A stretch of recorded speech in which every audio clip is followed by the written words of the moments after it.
Pernyataan pimpinan KPK dinilai sebagai kode agar Harun Masiku bersembunyi. Alexander Marwata chat SYL minta kampungnya dibantu.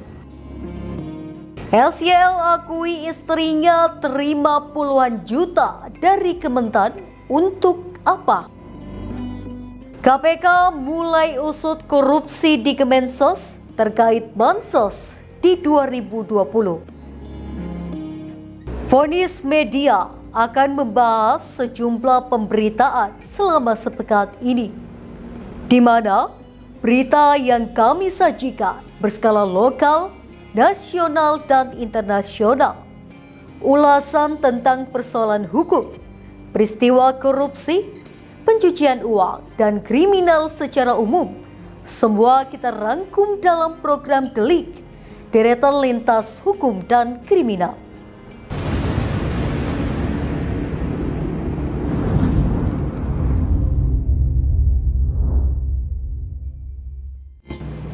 Kasus suap Harun Masiku terus menjadi sorotan.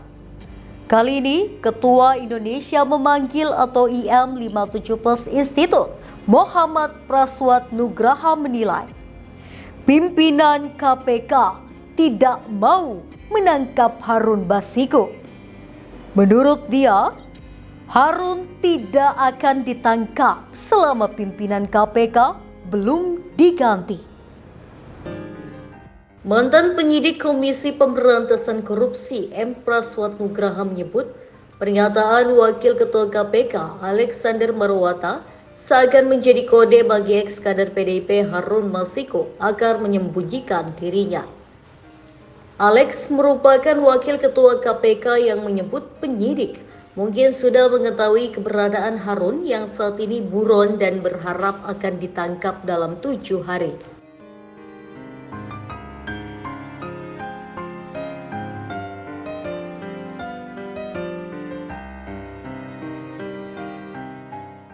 Menurut Praswat, pernyataan Alex saat menjawab pertanyaan media massa itu justru menghalang-halangi proses pencarian Harun. Penyidik yang sudah bersusah payah mengidentifikasi keberadaan Harun menjadi terhambat karena ia mengumumkan ke publik.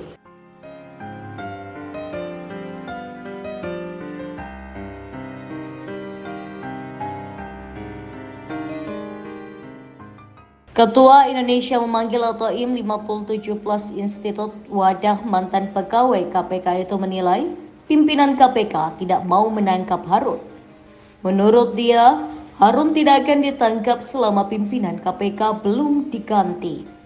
Saat dimintai tanggapan terkait persoalan itu, Alex mengatakan dirinya tidak mengungkap Harun tengah bersembunyi di tempat tertentu.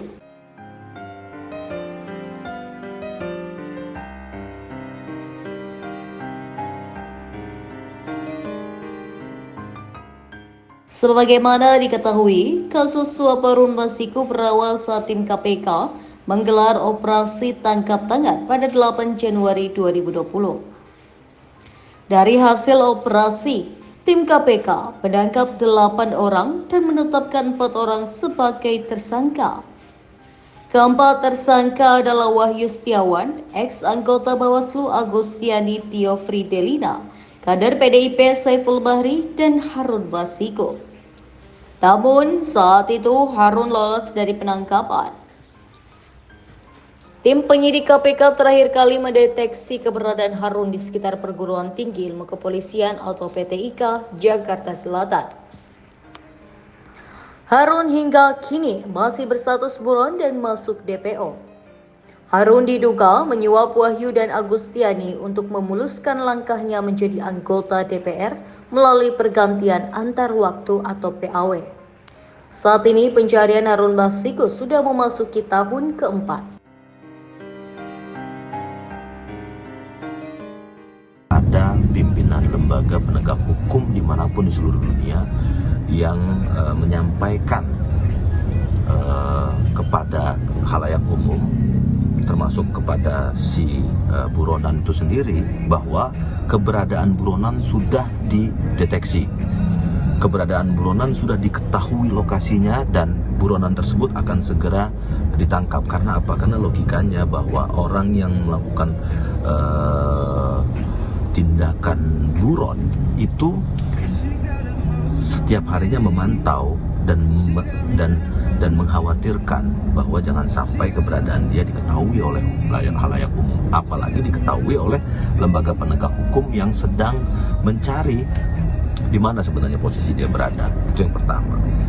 Jadi hal ini memang sesuatu yang sangat tidak masuk di akal ya, bahwa kemudian KPK mengumumkan bahwa buronan yang dicari-cari selama ini sudah diketahui posisinya.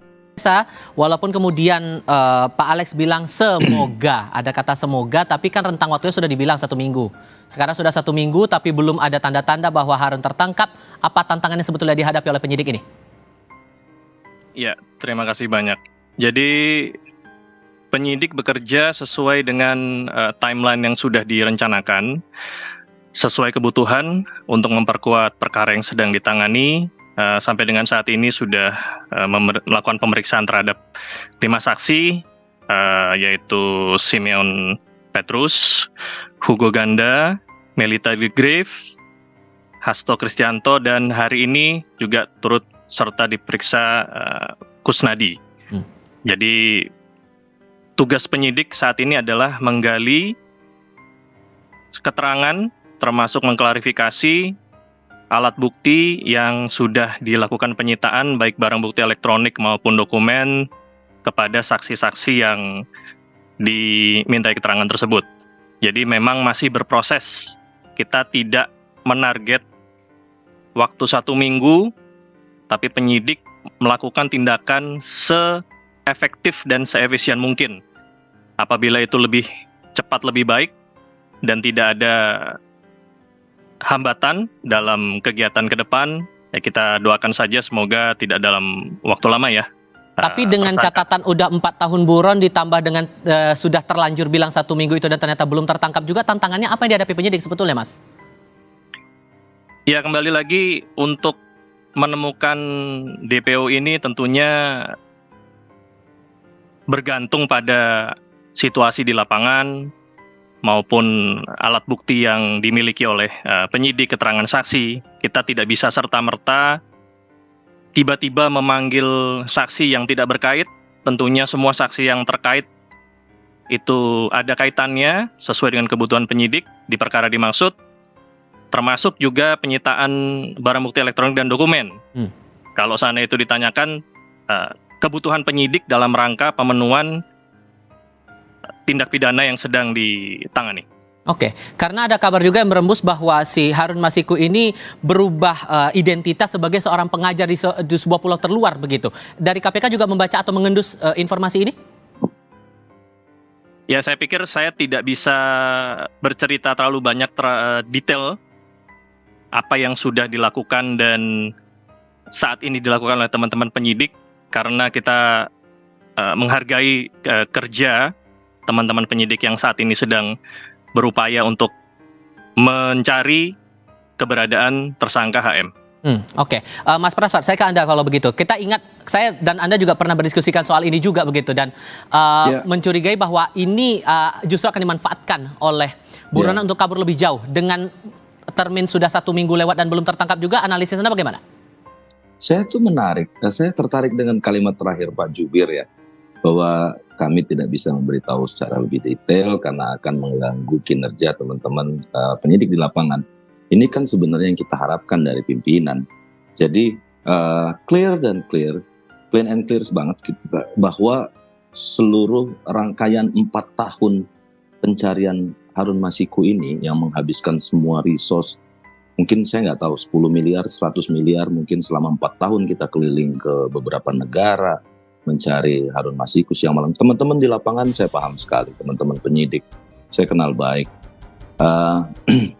Mereka bekerja secara profesional, namun jangan sampai kemudian seperti kata Pak Jubir, kita memberitahu informasi terlalu banyak kepada publik sehingga kemudian justru malah itu dimanfaatkan oleh si sang buronan. Ini kan yang menjadi satu polemik di masyarakat. Untuk apa kita malah kasih sinyal bahwa lokasi dia sudah diketahui. pada tahun 2021 sekitar bulan April, bulan Maret, itu bahkan mungkin Pak Jubir ingat ya peristiwa hari-hari itu bahkan saya nggak cerita kepada siapapun. Teman-teman di KPK, kanan kiri saya, para penyidik yang bukan Satgas Pengejaran Harun Masiku, tidak ada satu orang pun yang saya kasih tahu bahwa Harun Masiku sudah terdeteksi di salah satu pulau, Harun Masiku sudah berganti profesi dan lain-lain. Tidak ada satupun yang saya sampaikan. Tapi setelah 3 tahun atau setelah 4 tahun ini baru kemudian banyak gunjang-ganjing, baru kita sampaikan bahwa sebenarnya kalau memang mau benar-benar KPK mau memiliki political will yang clear, waktu itu pimpinan KPK sudah jauh-jauh hari seharusnya sudah ditangkap saudara Soal HM. political will atau ada hambatan teknis yang sebetulnya dihadapi penyidik menurut Anda, Mas Parfa? Saya pikir banyak intervensi mungkin ya kepada pimpinan maupun pimpinan juga kemudian kesulitan bagaimana kemudian kita tahu bahwa rangkaian penghambatan terhadap penangkapan Harun Masiku ini dimulai di tanggal 8 Januari 2020, 1,5 tahun sebelumnya, atau 4 tahun pas, 4 tahun lebih mungkin, 4,5 tahun mulai kalau kita hitung dari hari ini ya. Di tanggal 8 Januari 2020 ada peristiwa di Jakarta Selatan, ya kita sama tahu bahwa di situ ada penghambatan yang nyata kepada, justru malah P21-nya sebenarnya justru malah pasal 21 tindakan menghalang-halangi penyidikan itu bahkan dimulai sejak hari penangkapan. Jadi kalau hari ini kemudian teman-teman di KPK kesulitan, ya wajar-wajar saja pimpinan KPK juga saat dalam kondisi seperti ini, ketika Rosa dilaporkan di Bareskrim, mana teman-teman pimpinan? Atau kemudian kemudian teman-teman si PH-nya Hasto bisa melaporkan ke Dewan Pengawas. Oke. Kenapa nggak ada yang tampil paling depan, misalnya pimpinan KPK, saya berdiri paling depan akan membela penyidik-penyidik saya, gitu. Mana statement-statement itu kan nggak kita temukan. Saya minta tanggapan dari Mas Tessa mewakili KPK, ada dugaan intervensi dalam kasus ini. Gimana ngeresponnya? Ya, kembali lagi bahwa sebelum menjadi jubir saya merupakan penyidik ya, di mana nature-nya penyidik ini bekerja soliter di dalam lingkungan Satgas. Kami tidak mengetahui kegiatan-kegiatan yang dilakukan oleh Satgas lain. Nah, saat ini respon kami tentunya kembali kita memberikan kesempatan sebaik-baiknya kepada penyidik untuk dapat bekerja secara optimal. Kita tunggu, semoga tidak dalam waktu yang lama tersangka HM dapat ditemukan. Itu adalah keinginan dari semua pihak, saya yakin, baik penyidik, pimpinan KPK maupun masyarakat. Demikian.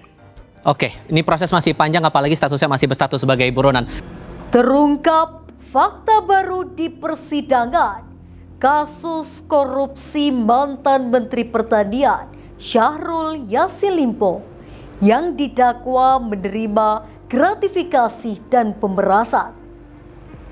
Terungkap Wakil Ketua KPK Alexander Marwata meminta bantuan program ke mantan Menteri Pertanian Syahrul Yassin Limpo.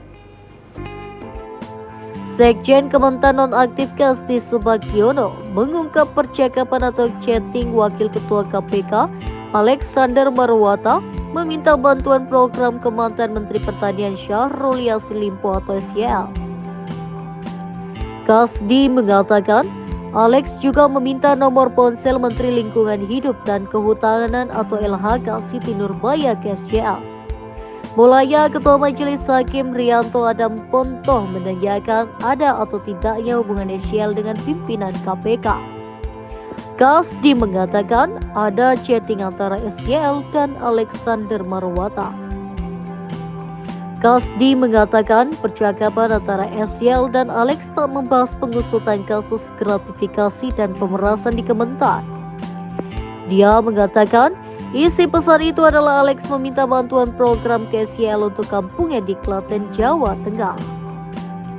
Kasdi mengatakan Alex juga meminta nomor ponsel Menteri LHK Siti Nurbaya Namun, Kasdi mengaku tak tahu tindak lanjut dari SCL terkait permintaan program hingga nomor ponsel Siti Nurbaya tersebut. Dalam sidang ini, SCL didakwa menerima gratifikasi dan memeras anak buah yang totalnya mencapai 44,5 miliar rupiah. SCL didakwa melakukan perbuatan itu bersama Sekjen Kementan nonaktif Kasdi dan mantan Direktur Kementan Hatta. Namun ketiganya diadili dalam berkas terpisah.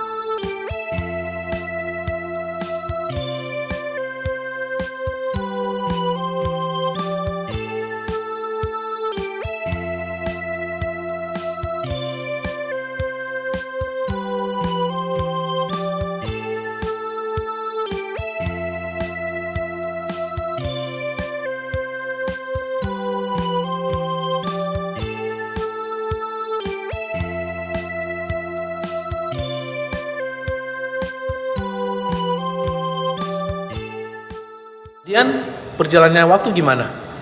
Ya, akhirnya yang bersangkutan tetap saja dipanggil oleh KPK. Iya, kemudian ya, dan apakah ada berkenalan dengan salah satu komisioner KPK atau pimpinan KPK? Ada enggak hubungan? Kami sendiri tidak ada. Saudara? Tidak ada. Saudara mendengar atau Pak Menteri kemudian ada hubungan dengan salah satu pejabat KPK, pimpinan KPK, ada hubungan enggak? Saya tidak ada. Pada Tidak tahu. saat itu memang ada chatting tapi isinya bukan itu.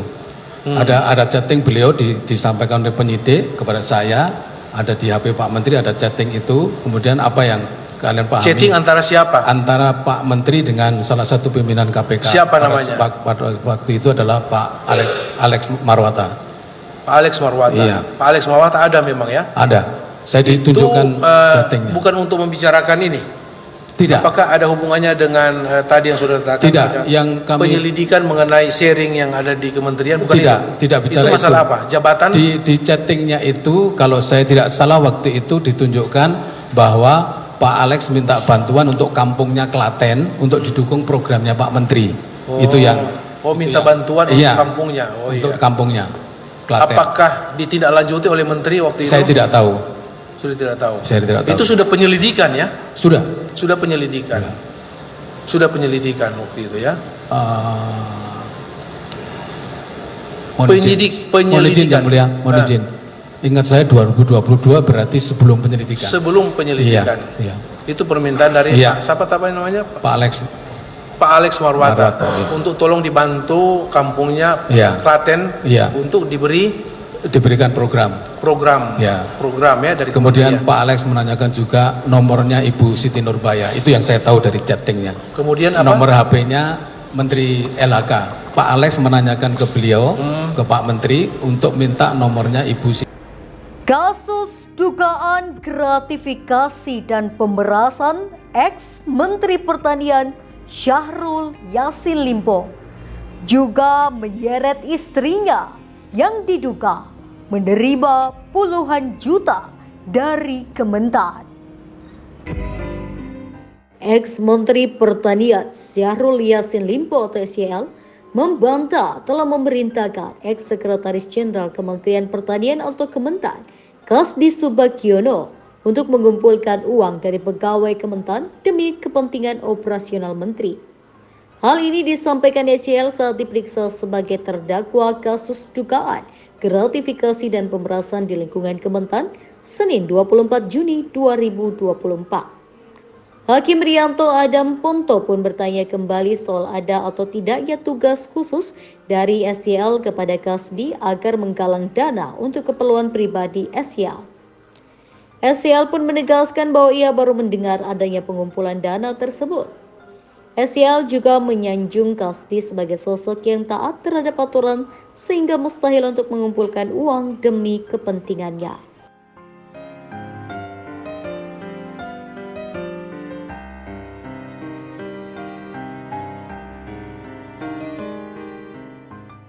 Kendati demikian, SYL mengaku istrinya mendapat uang puluhan juta rupiah per bulan dari Kementerian Pertanian saat ia masih menjabat.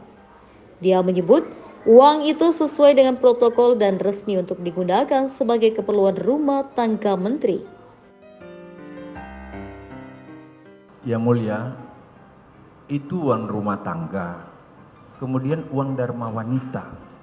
Ini semua protap semua menteri. Iya. Tahu Ini saudara, semua ya? protap pejabat termasuk gubernur. Ada uang rumah tangga, ada uang dharma wanita. Rianto kemudian mencecar apakah SYL tahu sumber uang yang diterima oleh istrinya.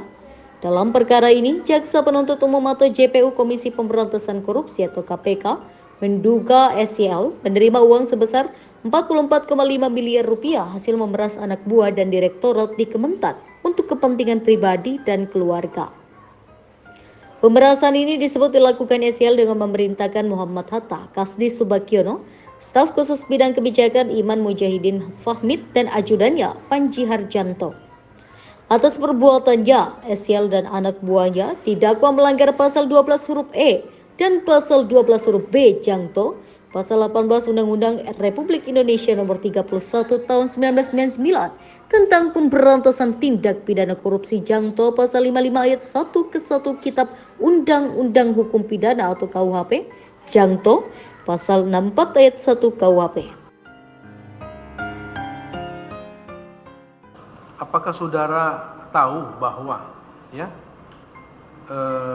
Ibu Menteri, ya, istri sah saudara, ya, menurut penjelasan atau keterangan dari saksi yang lain itu selain menerima ya biaya makan minum atau uang per hari, ya, ada yang 2 juta sampai 3 juta sesuai kebutuhan, kemarin sudah terungkap.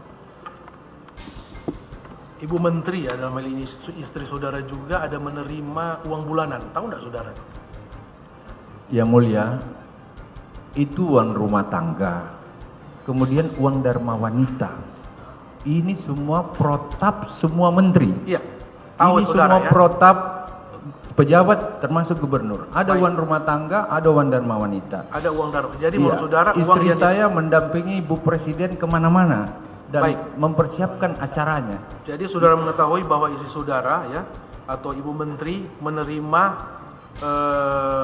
uang per bulan, ya, selain dari yang tadi Dia diberi oleh kantor seperti itu. 15 juta, kemudian sampai ke terakhir 30 juta. Tahu saudara, ya? Tahu ya Mulia? Baik. Apakah saudara tahu sumber dana dari uang yang diterima oleh istri saudara, atau dalam hal ini Ibu Menteri, maaf? Dana dari kantor ya Mulia. Ada Tahu, ya? Ada anggaran rumah tangga saya. Anggaran rumah tangga. Dan menurut saudara itu adalah resmi. Saya kira, Dan saya resmi. yakin resmi yang Mulia. Oke. Karena waktu Menurut gubernur saudara juga resmi. seperti itu. Waktu wagub juga seperti itu. Baik. Ini keterangan juga dari saksi yang lain yang hubungannya dengan uang ini, ya, diantaranya keluarga saudara. Maaf, anak dalam perkawinan saudara dengan istri saudara Ibu Sri, ya, maaf, Harahap, ada memperoleh berapa orang anak? 3 orang anak. 3 orang anak. Tadi sudah disebutkan, ya. Yang sulung Ibu Tita, Indira Cundatita, yang kedua Kemal Ibnu, Redindo, yang ketiga Rindra Almarhum. Sujiwa, almarhum. Komisi Pemberantasan Korupsi tengah menyidik dugaan korupsi pengadaan bantuan sosial Presiden tahun 2020. KPK memanggil 4 orang sebagai saksi dalam pengembangan perkara penyaluran bansos di Kementerian Sosial. Sementara Direktur Utama Mitra Energi Persada Ivo Wongkaren kini kembali ditetapkan sebagai tersangka. Komisi Pemberantasan Korupsi atau KPK tengah menyidik dugaan korupsi pengadaan bantuan sosial atau bansos Presiden tahun 2020. KPK memanggil 4 orang sebagai saksi dalam pengembangan perkara penyaluran bansos di Kementerian Sosial atau Kemensos. Keempat orang itu diperiksa sebagai saksi untuk Direktur Utama Mitra Energi Persada atau MEP Ivo Wongkaren yang kini kembali ditetapkan sebagai tersangka.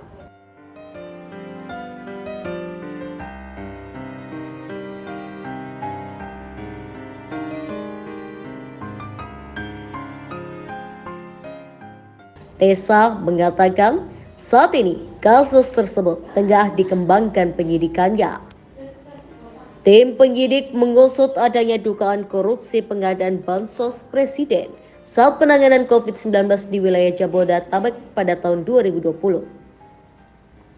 Tessa mengatakan, 4 orang yang dipanggil itu terdiri atas 3 pegawai Kemensos dan 1 pihak swasta. 1.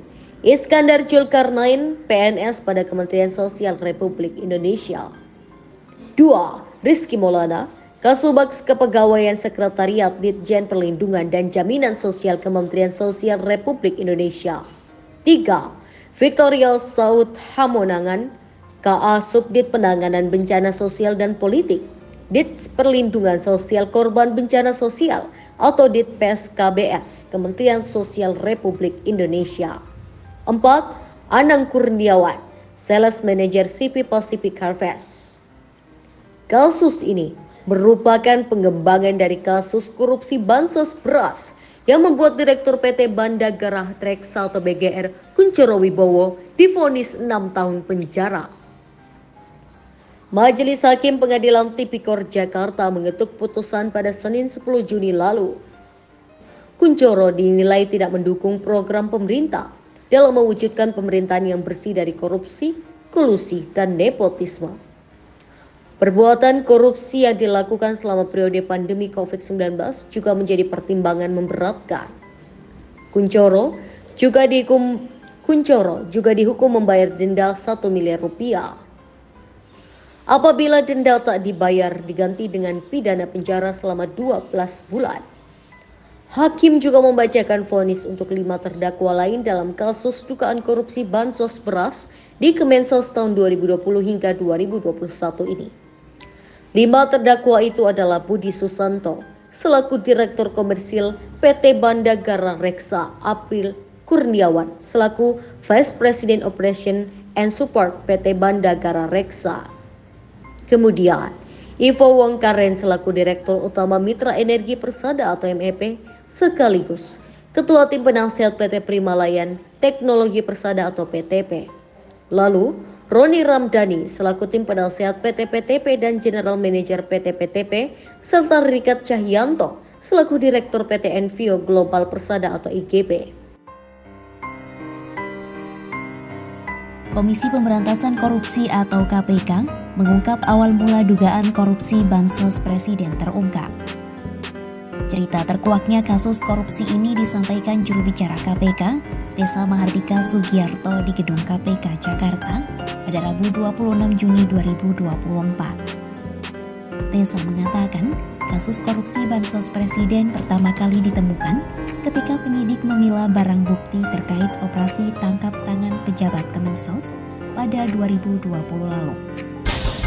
Kasus itu berkaitan dengan pejabat Kementerian Sosial yang merupakan Menteri Sosial Juliari Peter Batubara sebagai tersangka penerima suap. Tessa mengatakan saat kasus Juliari, banyak alat bukti yang terkait dengan perkara yang sedang ditangani.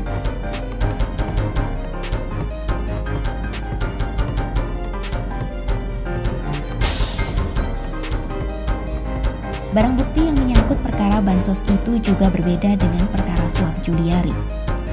Barang bukti tersebut kemudian diserahkan ke Direktorat Penyelidikan.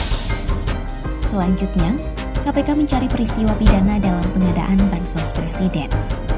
Setelah alat bukti cukup, ditetapkanlah tersangka seorang pengusaha bernama Ivo Wongkaren. Modusnya dalam kasus korupsi bansos presiden ini adalah dengan mengurangi kualitas. Berkaitan kasus dugaan korupsi bansos presiden, negara ditaksir mengalami kerugian hingga 125 miliar rupiah. Namun, angka itu masih perhitungan sementara. Proses perhitungan kerugian negara sampai saat ini masih berlanjut. Bukan hanya itu, Ivo rupanya juga terlibat dalam kasus distribusi bansos untuk keluarga penerima manfaat pada program Keluarga Harapan atau PKH Kementerian Sosial. Ia telah dinyatakan bersalah dalam kasus distribusi bansos beras untuk KPM pada program PKH Kementerian Sosial. Ivo pun telah dijatuhi vonis 13 tahun penjara dalam kasus tersebut.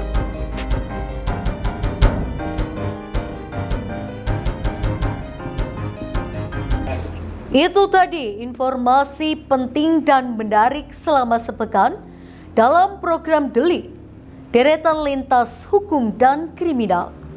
Anda bisa mengakses berita lainnya di web kami di vonis.id dan di channel YouTube Vonis Media. Jangan lupa untuk komen, share, like, dan subscribe channel kami. Kami undur diri, sampai jumpa minggu depan.